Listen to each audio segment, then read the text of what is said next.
Well, hello guys. I am Dr. Rene Costals. I graduated from UNFU, Universidad Nacional Pedro Enrique Sureña, and I've been working on basic and sports nutrition for the last about 10 to 15 years. Today I'm going to bring you some material about how to manage your weight, the basics of nutrition. For example, we can start with calories. Many people have forgotten about calories. They're just saying like you shouldn't mind calories, you shouldn't be counting calories. But the truth is that calories are the basis of weight gain and weight loss or weight management in general, because we are not nuclear reactors. We are just like machines that you pour energy in, and you have to spend that energy, because if you don't, you're gonna just save energy. And how do you save energy? Well, the human being has a system of saving energy that's comprised of body fat. Okay, so if you for example have a requirement, a daily requirement of 2,000 calories, and you eat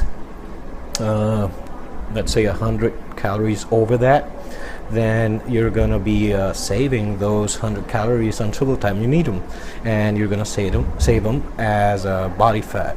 So people have to know that if they don't manage the calorie balance, they won't achieve the weight they should or they need to, in order for it to be healthy. One basic example is when people are dealing with macros. They don't know much about nutrition, and they start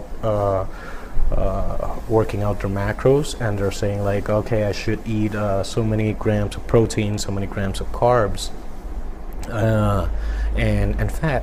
And that is the same example as for example, a keto diet. People think it's just about what they eat, and not about the amounts in calories that they eat. And this is very important, because people think when they think about food, and in my experience, I always ask the same question. I asked, first of all, do you think you eat a lot? And second of all, what do you eat? Because sometimes you don't eat a lot in with relation to amount, but when you calculate the calories that are within those foods you eat, you notice that you are in an excess. Something else that people have to know is that the body does not reset itself every 24 hours. So if let's say you behave accordingly, you eat your needed calories 5 days from Monday to Friday. Let's say you need 2,000 calories, and you eat those 2,000 calories, and you say like, well, I behaved, I deserve some treats, so let's go to pizza shop or the ice cream shop, and let's go eat some ice cream. And then let's say Saturday and Sunday, you ate, let's say, about 500 calories over your daily allowance. And this is what happens. If you calculate it in the week, you're going to see that you have an excess, counting those extra calories of Saturdays and Sunday, of 1,000 calories. That would be an excess of 4,000 calories in a month. So if you keep adding up those calories, you're going to have a constant, small but constant weight gain. So that's going to be a problem on the long run, because you don't know where the pounds are coming from, and suddenly you get on the scale and you say like, oh my God, what's going on? I don't know where this came from. So people have to know that calories don't reset themselves, or body weight does not reset itself on a daily basis.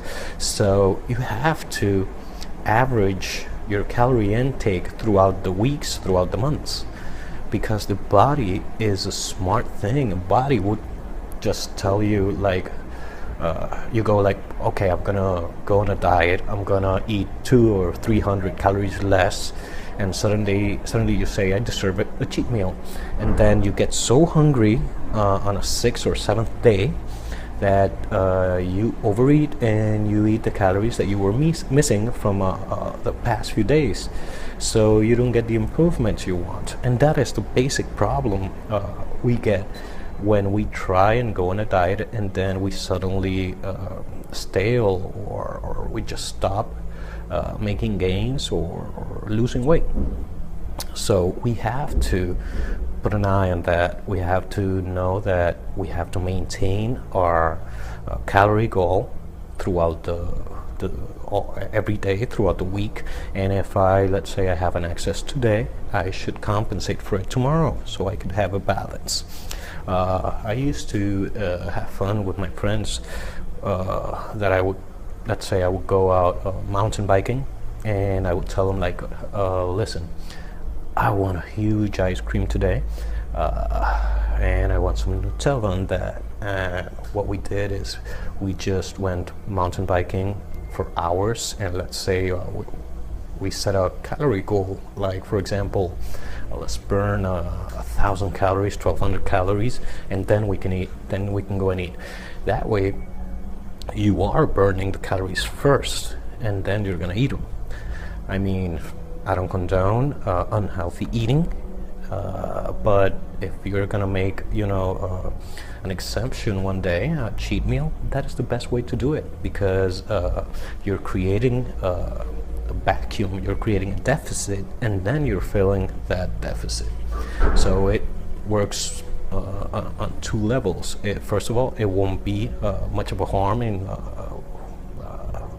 having to do with calories, and in another sense, it's going to teach you how much you have to work to burn those calories. So in the long run, you're going to be a little bit more conscious of the meaning of a calorie. So after you have all that settled down, now it will be the time to put your eyes on the macros. Like, I like to think of it, even though that's not a very precise example, but I like to think of it like calories manage the weight, and macros manage the quality of the body composition, and the hunger and the energy levels. I don't emphasize on a certain macro. I just teach people that they should eat balanced meals all throughout the day. They should eat carbs, they should eat protein, and they should eat fat. But they have to know all of those macros have to come from high quality foods. You can have your exception from time to time, but try that your diet is based on whole grains, good quality meats. Try not to emphasize too much on red meat, but you can eat it. Try to focus more on fish and poultry. And talking a little bit about fish is a matter of omegas. We have a problem now that people think that you should consume omegas on a quantity basis, and it's more than a quantity, it's a ratio. Ratio between omega-6 and omega-3s.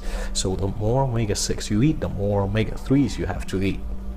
And we have a problem. We have a high consumption of omega-6 and a low consumption of omega-3s. So most of my clients tend to supplement on the omega-3 supplements beside changing to a more fish-oriented diet. Okay, so I think you should do both, because our normal consumption is very, very high. So that's it for today. We're going to be recording these little videos. If you have any questions or suggestion on a certain topic, you can write on the comments below, and please like the video and forward them to your friends. anything. If you want to write something a little bit more specific, you can write to my email. That's drcustals@icloud.com. That will be drcustals@icloud.com. See you later, guys.